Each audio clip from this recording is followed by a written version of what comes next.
Hi, welcome to the Democracy Podcast. It is 2022. It's brand new year, and the new month's theme is freedom to move forward.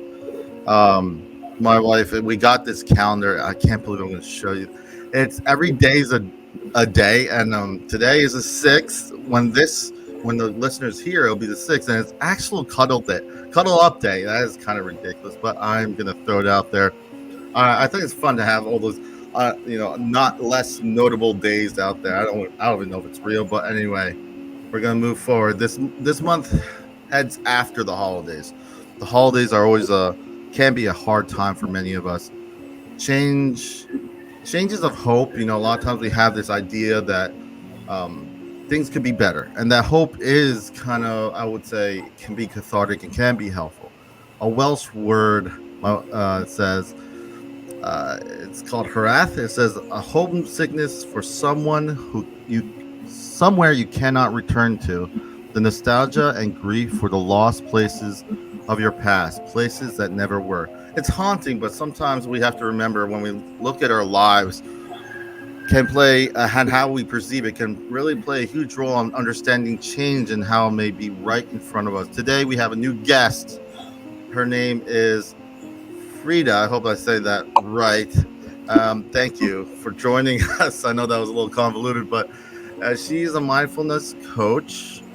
She deals with stress and overwhelmed female entrepreneurs who want to build a greater stress resilience and work-life balance. Am I correct in that? Yes, yes, perfectly correct, Robert. Thank you for having me. No problem. I always thank any guests that come on because it is, we could find ourselves making our lives very busy, which is, goes with the whole work life balance. And busier doesn't mean more successful. Times sometimes we have to have what is success really? What is that dynamic? And I thank you, Frida, for starting us right in the beginning of 2022 and really looking at what does it mean to be when we talk about these concepts. But thank you for coming on and sharing. I also want to share with those who are listening, you know, I do not minimize those who are struggling in crisis. There's a 1-800-273-8255 National Suicide Prevention Lifeline. But wherever you are around the world, always encourage you to find what resources are out there. January 17th is Martin Luther King Day in the States. And there was a lot of courage that happened during those years. Luther King and those around that. And one quote stuck in my head. It's kind of simple. It says, you don't have to see the whole staircase just to take the first step. Sometimes we want to know the whole manuscript. We want to know the whole instruction guide. But a lot of times it's just taking that first step. What comes to mind when you hear this? Oh, I really love this quote, Robert. And I think as human beings, we just have this urge to know the whole story, which unfortunately life just doesn't really give us. So I feel like for starters, I feel like life is very much like this. Like we can, we have this incredible brain that can strategize and plan and put a lot of things into place so that we can control the outcome in some way. Mm-hmm. But then really at the very end, we just have to let it go and let the chips fall as they may, and if we can try really, really hard and the outcome can still not turn out the way that we wanted to. So actually, sorry. No, go ahead. With this, I wanted to share a personal story. Go ahead. I recently came out of a 15-year relationship with a wonderful, wonderful human being. Mm-hmm. But we both decided that we really wanted to move forward in life, with more joy and with more happiness. And and the only thing that we knew that we needed to do was to let each other go. Yeah. And we don't really know what happens next, right? Yeah. And I'm sure that a lot of people can relate to this, not just in relationships, but in other areas of life. I think that's, when you reflect, a lot of times we don't give ourselves time to reflect. We're just like, well, this is how it should be. I'm doing things the right way. Do it right the first time. But there's two aspects, at least from my experience. There's things we have not control, like something that we have no control over. Those things are annoying because we have to process through them. It's not like there's no shortcuts. You have to pause. It's not like, okay, I have a broken arm, I should go see a doctor, my arm's hurting. There's actual tangible plan. Some of it's like in regards to grief. Let's just say grief is something you can't rush, and for me, I feel there's emotional coping things you could do, and then there's the practical ones, which are as important, but they're different in the approach, I feel, from my experience. The title says freedom to move forward. What is freedom to you, and why is it important? And in the concept of what we're sharing today, or anything you want to go with this, Frida. So freedom to me really means to be able to spend my time in the way that I choose to, and that's doing work that I love. And a lot of the times, doing work that you love isn't necessarily easy.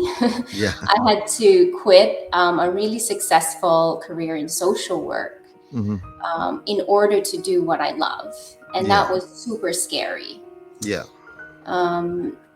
Freedom also means to me, the freedom to be with the people that I love. So I'm a bit of a nomad. I've lived in different places throughout my life. I've lived in Denmark, Philippines, Australia, and I have family all over.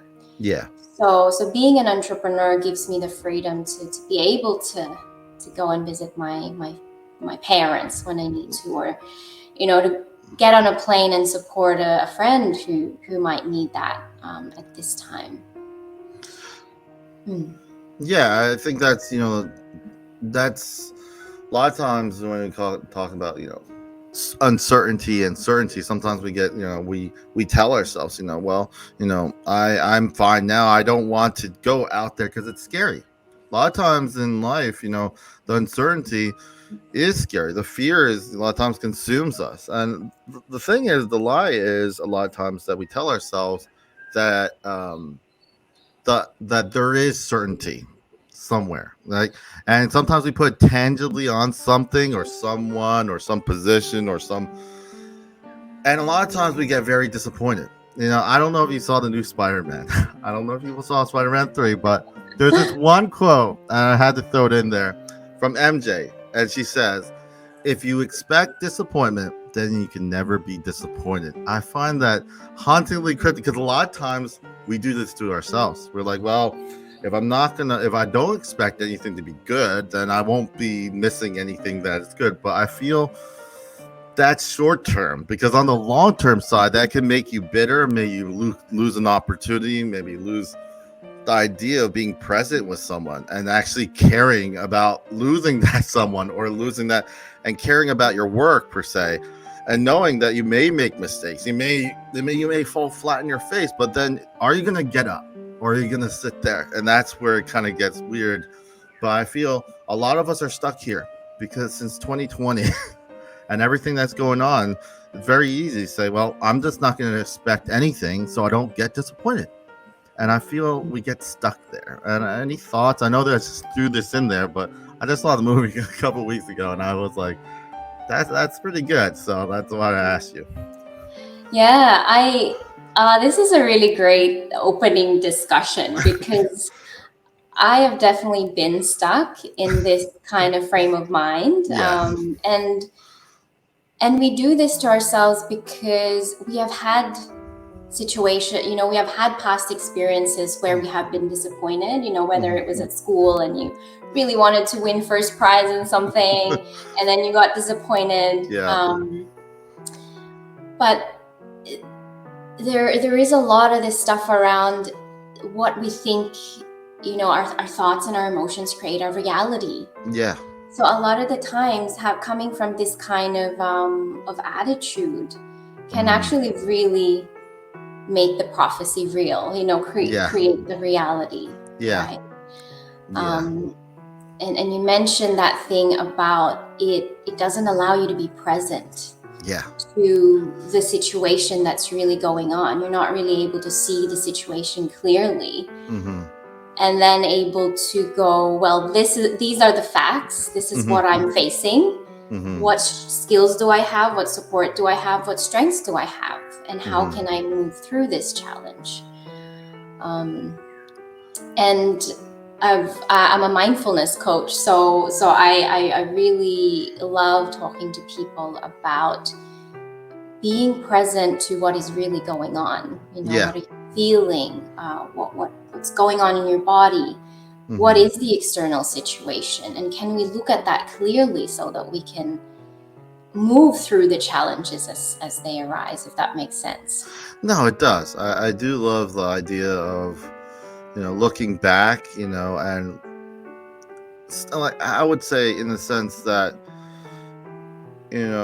Maya Angelou, I'm gonna butcher her her one quote, but she says, a lot of us forget what people tell us or teach us or whatever, but we remember how they made us feel.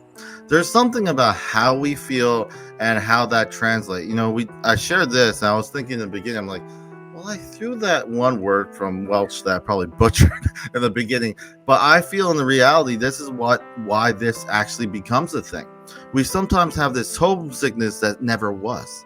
We have this idea, this idealistic idea, like, oh, that place that never, but in our minds we kind of construct it because it kind of, for us, we don't take the time to actually ask ourselves, why do we do what we do?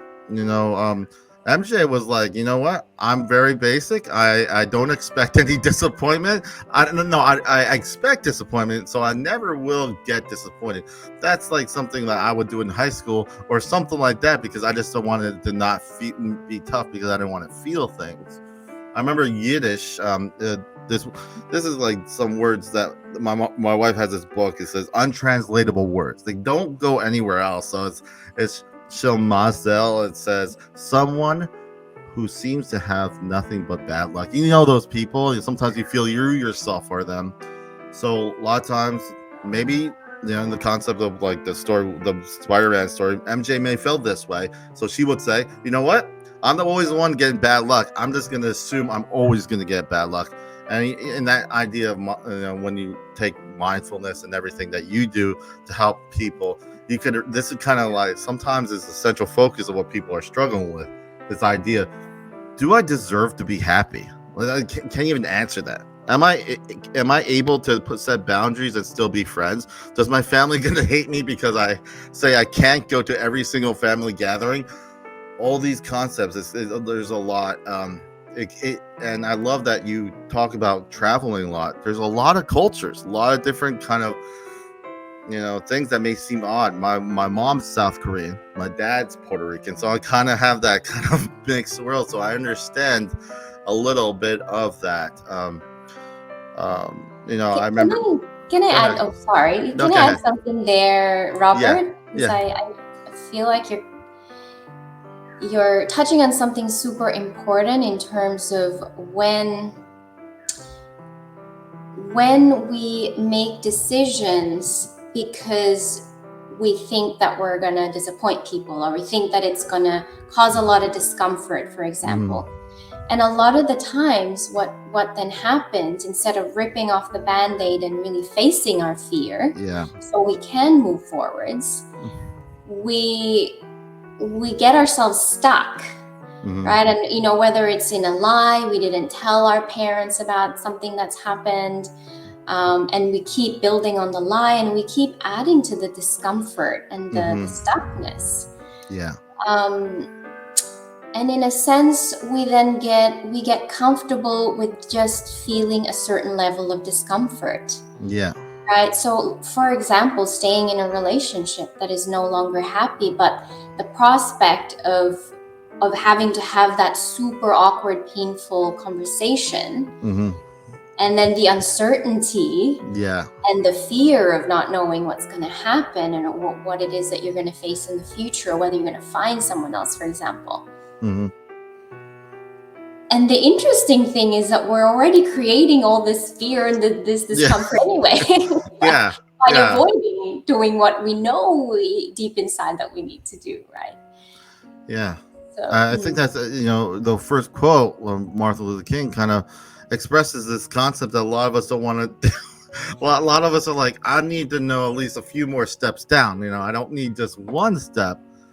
But I do like what you're saying, because the idea is it is a process. A lot of times when it comes to when it comes to the person who's always the one, or even feeling like myself was the only one who has bad luck. I remember in the military, I was in the military, they say, embrace the suck.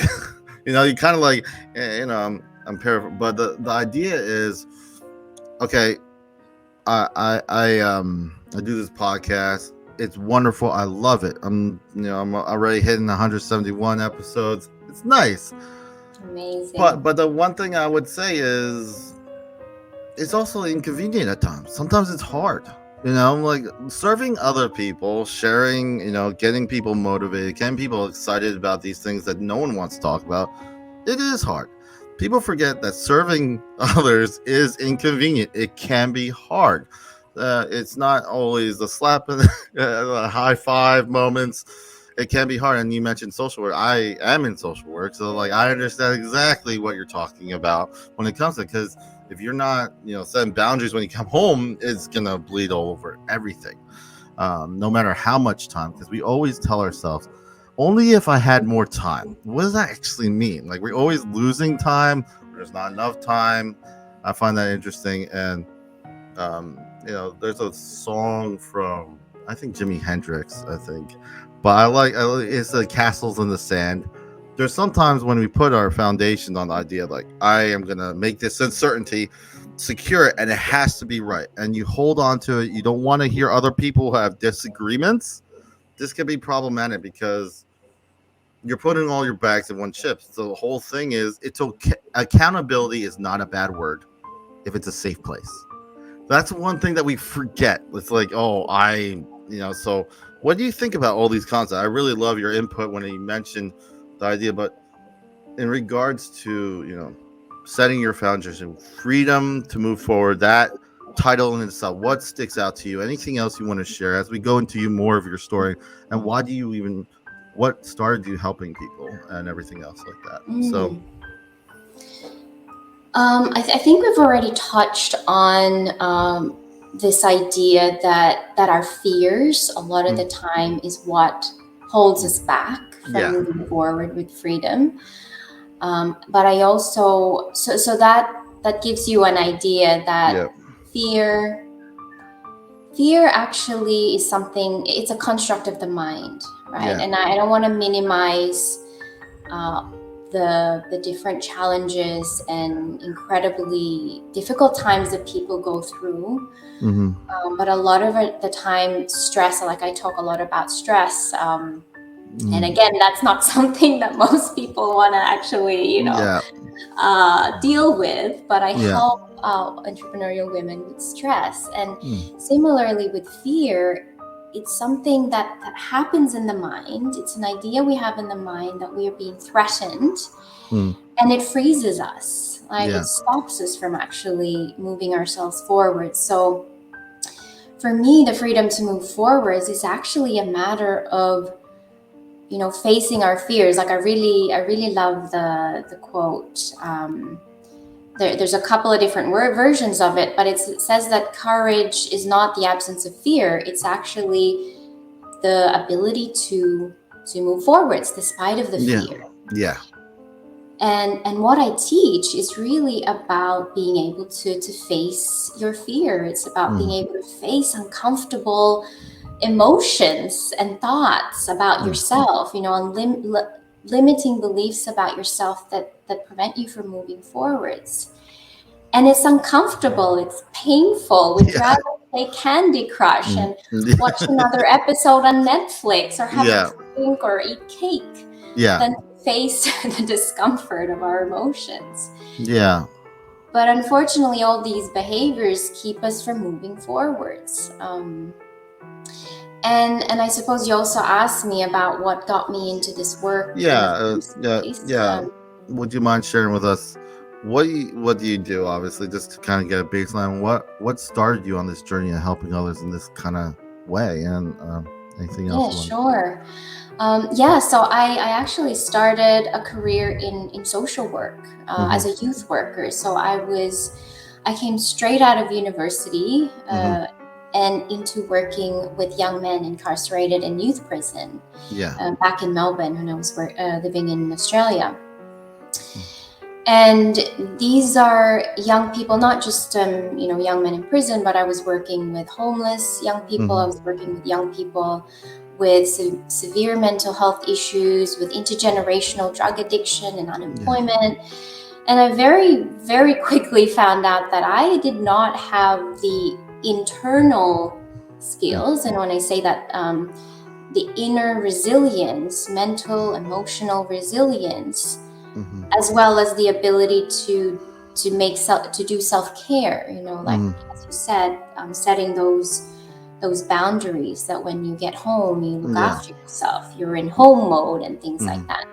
I did not have those skills when I started out, and I very, very quickly found myself chronically stressed, probably a couple of years into my career. I was chronically stressed. I was anxious every single day, and I was very quickly heading towards burnout. Basically.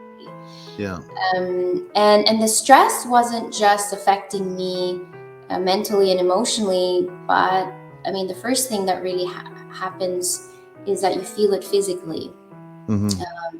And long-term stress can create loads of problems in your body because you are basically in fight, flight, and freeze mode. You are in survival mode when you are stressed out all the time. And it means there's a lot of functions in your body that shut down because your mind doesn't think they're necessary. One of these things is your digestive system, which is, unfortunately, I learned the hard way. I couldn't digest anymore. And if you can't digest your food, you can't process all the nutrients that your body needs to keep you going and keep you doing your work, keep you focused and present. So I basically spent thousands of dollars in therapy, with medical bills, naturopaths, to get myself back on track. And I don't want other women, because in social work it's mainly women. I was seeing women in my industry burn out. A lot basically, and it means that you're leaving vulnerable people behind that count on you.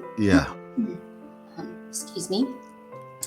And I see a very similar pattern for women entrepreneurs. I work with a lot of purpose-driven female entrepreneurs who are so passionate about doing good in the world, helping others. And they're, I see that pattern. It's the same pattern.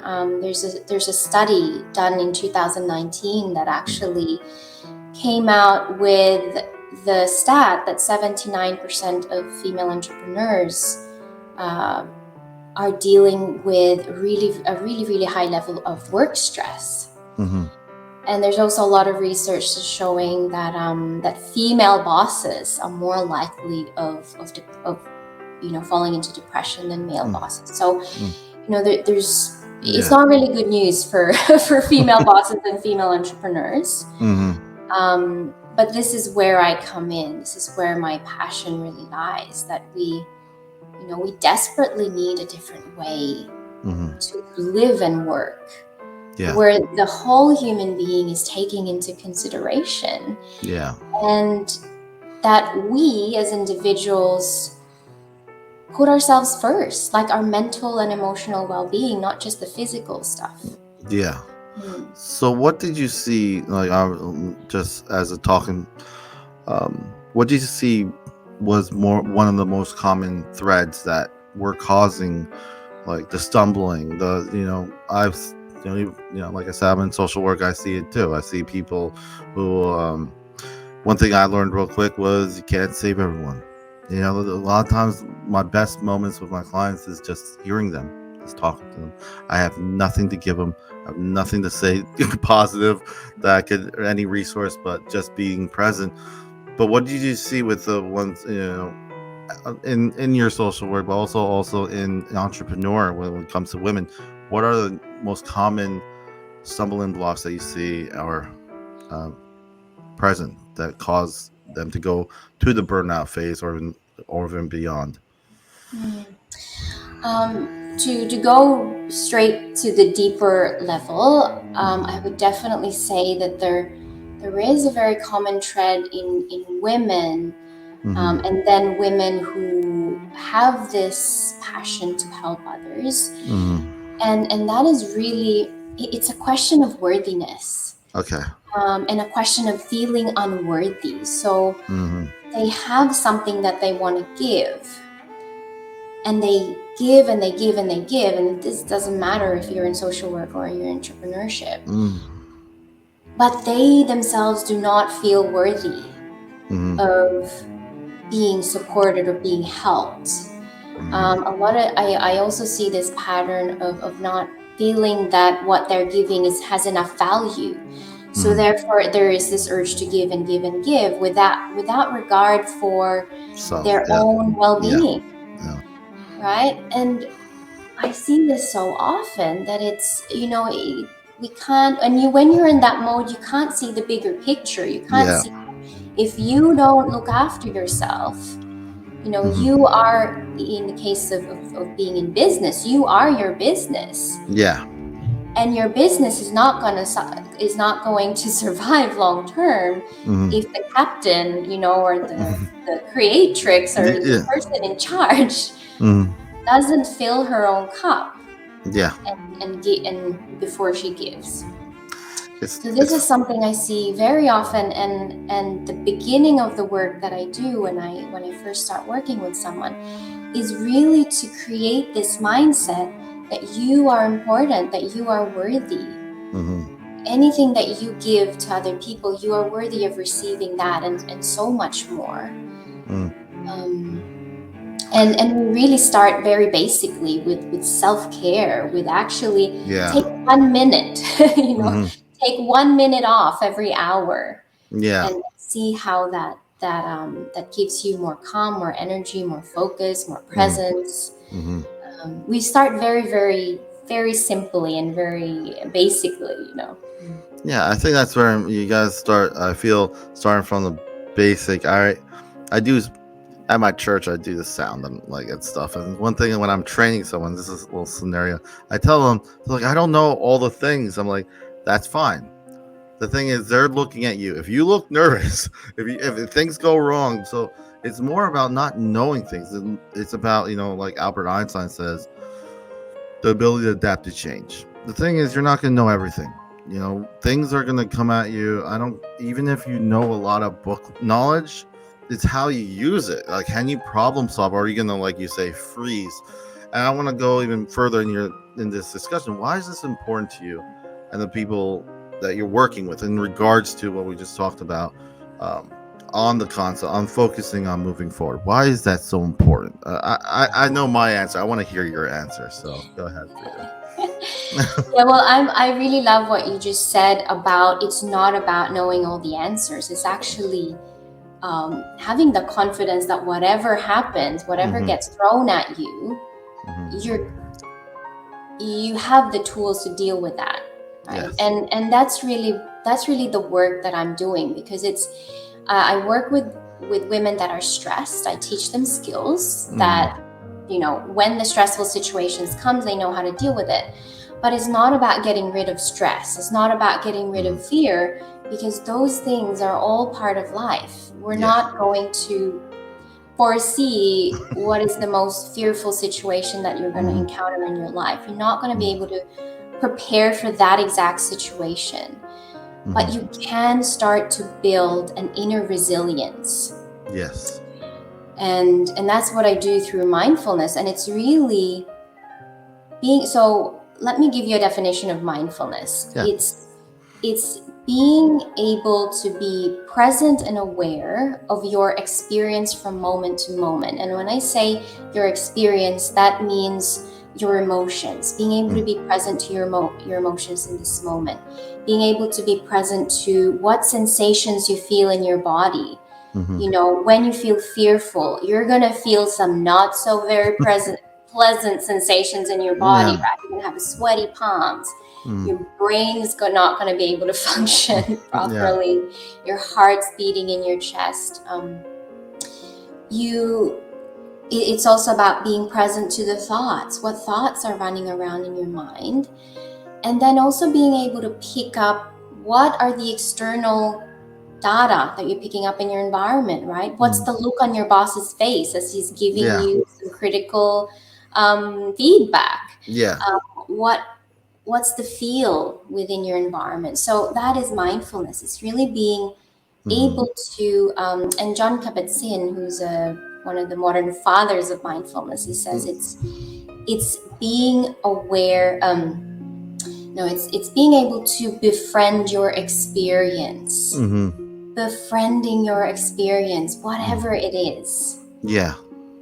And that makes you present to what you're actually experiencing. And that gives you more clarity of mind Mm-hmm. to actually respond to Yeah. what's in front of you as opposed to just react.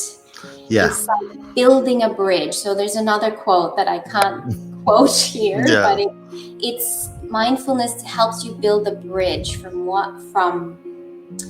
what you're experiencing, so that you are not just reacting, Yeah. out of fear, guns blazing, and you're Yeah. shooting in all directions. No, no, for me, mindfulness has been very helpful for me for quite some time. The idea of even looking at my life as an observer of my life and seeing that, no judgment, whatever I'm processing at the moment, has been hugely helpful. The idea of building coping skills.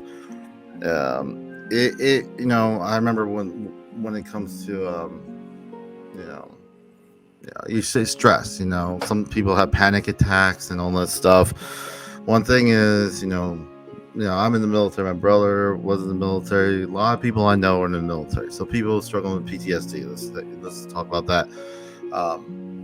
People sometimes they ask me, "What is PTSD like?" And well, like from my own experience and from what I've heard from other people, I've kind of come with the idea that, when you're in the woods and you see a bear and you react, you have that fear response, and that's appropriate. But when you're with your family and you're just there and you have the same response, that's basically it. That's basically some of the panic, and learning, for me, it was just more like mindfulness, some of the coping, learning that this is gonna suck. The stress is gonna be there. It's funny how when we actually accept that things are gonna be bad, like ahead of time, it prepares us and understand that all this is not gonna be fixed today, and that's okay. One of my guests, I love the title he made. It says "Unfinished." A lot of our life is unfinished, but it's being present at the moment, and I do like how a lot of times it's they're like, oh, what mindfulness, it seems so long term, but I would say building on that foundation will help, because right now might be good, but when it rains it pours. When you have these skills in set, it's not that you won't go through pain or you won't go through stress. They even tell you with anger management, it's not anger that's the problem, it's how you react to the anger, because we're not drones. We're gonna be angry. Some people are more susceptible, more responsive, and that's what we want to be away from.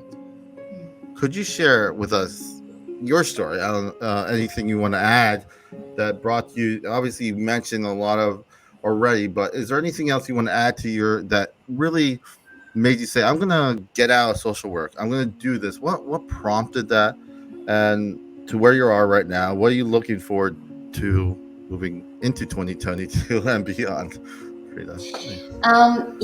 So I mentioned my story about falling into chronic stress, and Yes. I got to this point where I realized that if I continued in the same manner, I would burn out, and then I would not be able to help anybody, let alone myself. So I actually, on top of all the other stuff I was doing with medical professionals and getting my health back on track, Yeah. I went out and I started practices in mindfulness and yoga and Mm. meditation and journaling, a lot of personal development, and a lot of sitting with difficult Yeah. feelings and emotions. Mm-hmm. And I started to then use that in the way that I was working with clients. I started using mindfulness techniques to help, a young client who is experiencing a lot of anxiety in their first job. I started using it in the way that I was supervising other social workers. So I was helping them to manage their responsibilities in a more mindful way and to really fight for their own self-care and their time, to help them find that work-life balance. I even run youth camps that were based on mindfulness and mindfulness activities. So I started realizing that this was something that I really wanted to share with the world. And then I did something that a lot of people found very, very uncomfortable.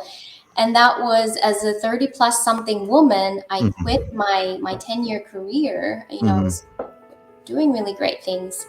And I moved overseas. I moved back to my Filipino roots with my partner. And the only thing I knew was that I wanted to teach meditation. That was it. I'd enrolled in a course to teach meditation, and I'd moved back to my home village, and the rest is history. I'm now I'm now sharing the message of emotional resilience and of mindfulness to other people. That's one. I remember for me, I love the story that prompted people to do what they do today. Like for me, I found that very inspiring. One of the books I read was from Viktor Frankl, Man Finding Meaning. And I love that book because he does stress this one concept that I feel is, I try to encourage obviously my clients, the idea of moving forward. But, he mentioned, the concentration camps and all those situations that were so horrific. But what he saw was the people who made it were the ones who were giving half their bread. They were there encouraging others. They're the ones who were, and he would say, and I'm paraphrasing, he'd say, they felt there was another day.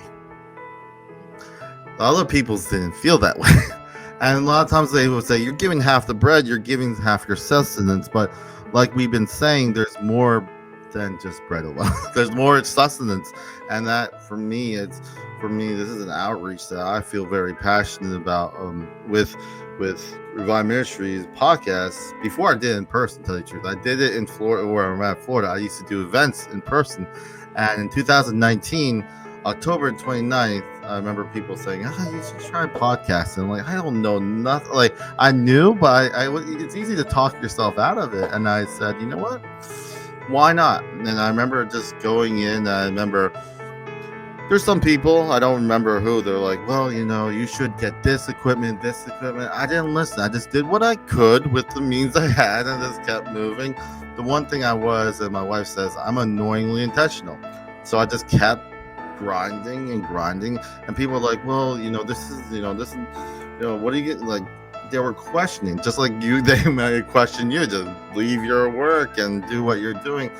But I think sometimes people project their fears onto you because they just like, and it's not in a malicious way, especially when it comes to family. They're just like, they want your best, your best situation, but at the same time, it's hard to kind of communicate your drive and your passion to move forward and how much this means. If I sat at a desk, I'll be miserable. If I was able to do what I'm passionate about, be creative, I feel those are the I would say the songs of life that we learn to sing later on in our lives. A lot of times we know that there's a song out there, but we don't know how to sing it yet. So, and then that kind of parable. But I do, when I started doing it, I stopped being concerned, and this was a while back, about how other people saw it. I'm a church leader, so I see a lot people like judging people on the pews of how much they do. One of the sermons I once preached was, "Can you go to a mission trip without a camera?" Pointing out the fact of why do we do what we do. Um, and I think what has been really great, helpful, and I love is inspiring to hear your story, is that it's okay to not be okay. It's okay. It is so freeing to actually say that, and that freeness allows me to say, "Hey, I messed up here. What can I do to change that? What steps can I do?" And one thing is like I'm not going to get it all at once, but when we hold ourselves accountable in a safe place, you say you journal. I journal too, but I consider my podcast jokingly is my vocal journaling, but I also love the concept of creating the safe space. People like you, all around the world, those people who want to be on to share their stories. Why did they do what you do? And I want to say thank you. Do you have any final thoughts you'd like to share, Frida, as we kind of wrap up? This has been great talking to you, but anything you would like to share with those listening today? Yeah, thank you, Robert.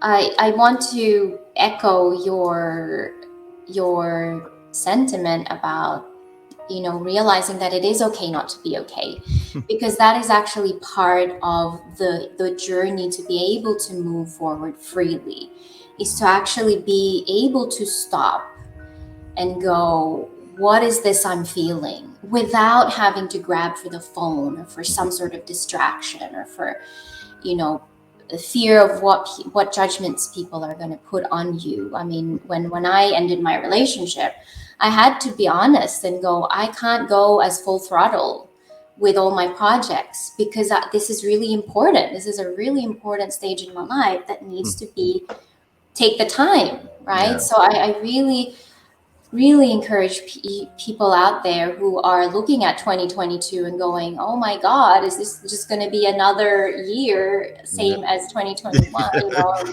however you're it's feeling. like this, if you expect disappointment, you never be disappointed. But we're saying, don't do that. Don't do that. Yeah, exactly. But this is the lesson. Mm, Allow yourself to stop and mm, take a moment to be present to what is going on for you, your emotions, your thoughts, your what is the circumstance that you're currently in, mm. and then ask for help, or seek guidance. So I do have a gift that I wanted to share with you all. I don't know if you wanted to introduce it, Robert, or if you want me to Yeah. Why don't you issue it introduce? to I'll you. put it. Yeah. Um. Is it? Why don't you introduce it? It'll come better from you.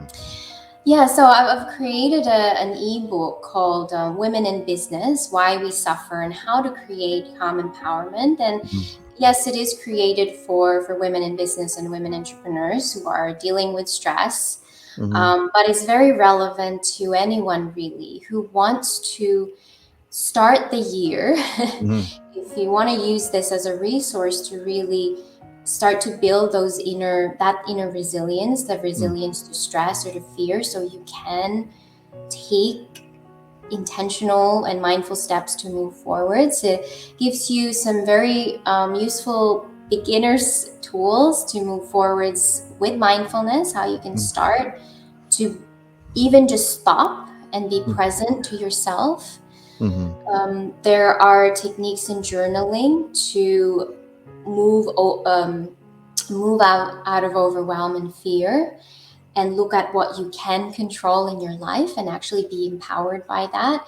And there's lots more for you to learn from there. So Robert is going to share the link for you to access that. It'll Um, be in the notes, and it'll be clickable on the notes. I just want to share with everyone. This is the Women in Business: Why We Suffer and How to Create Calm Empowerment. It's just so wonderful that I find much strength from helping each other. It's not just serving others. In the beginning was my recovery. Helping others was my healing. So it's wonderful that to see the same kind of kindred spirit in that regard. So I will share those who are listening on the notes, whether you're listening to audio or just watching it on YouTube. you'll be able to click on here and check out what Frida is all what she's sharing there. And I want to say thank you, Frida, for agreeing to be a guest today. My whole thing is I treat my guests as like, it's so wonderful that people are willing and able to kind of share so much that they do. And don't be surprised if I reach out for you to come back again. So thank you again, Frida. I want to share with those who are listening. There are various platforms, but reviveministry.com is the website. You could find everything, including this episode, which will be aired the 6th of January, the Thursday. Every Thursday we have an episode. We are incorporating Music Monday. It's kind of funny. I dabble a little singing. Every quarter we're trying to add a little bit more, so people who don't want to share but want to share in music can also share. So I just want to say thank you to all those who are listening. 2022. I'm looking forward to it. I'm not going to look at it expect disappointment. I'm going to expect. I'm going to expect a lot. I'm going to expect a very wonderful year, and I hope each one of you do have the same. I'm going to leave you with this one quote, and also there's a video at the end. Those who are watching the video, that shares what's going to be coming into 2022. But this is the quote. It's from Maya Angelou. It says, "You may not control all events that happen to you, but you can decide not to be reduced by them." Amen.